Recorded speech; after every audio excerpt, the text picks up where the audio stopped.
The man who buried bodies in a tree. This case is 100% real and documented in FBI archives. AP News reports, court proceedings, and the book The Girl in the Leaves.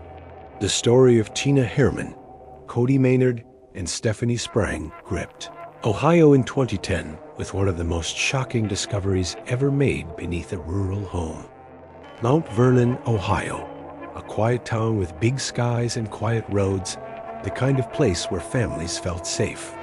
Until one November day in 2010, when 3 people suddenly vanished and left behind only silence.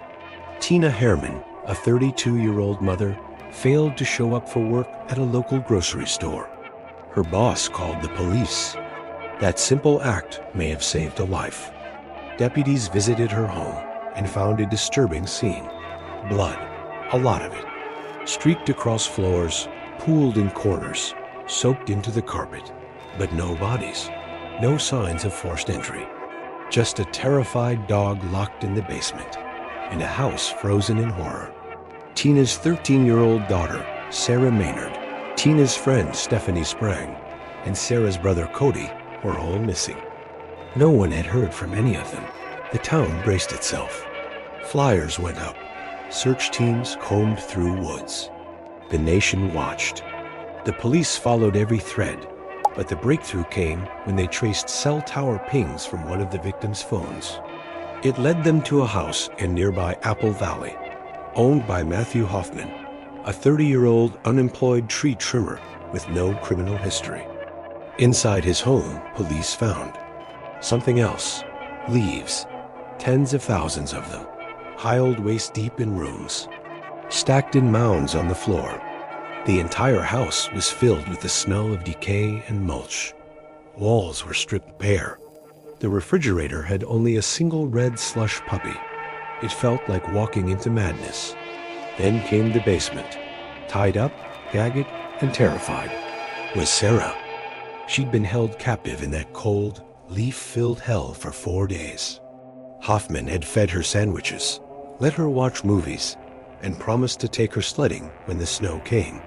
He also told her he'd killed her mother, brother, and Stephanie. Sarah survived, but the horror didn't end there. Hoffman finally confessed to the killings. He'd broken into Tina's home, waited, and murdered them one by one with a knife. Then he dismembered their bodies in the bathtub.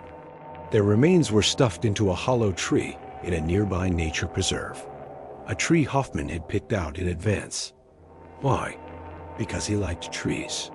He said he felt closer to them than to people. He had a fascination with leaves, decay, and death. He wasn't insane, just monstrous. Sarah's survival was called a miracle. Her bravery became the heartbeat of a grieving town. Hoffman was sentenced to life in prison without parole. No one ever fully understood him, but his crimes became legend, whispered in Mount Vernon like a dark fairy tale. How could someone hide murder behind something as harmless as a pile of leaves? What other horrors lie behind locked doors in peaceful towns?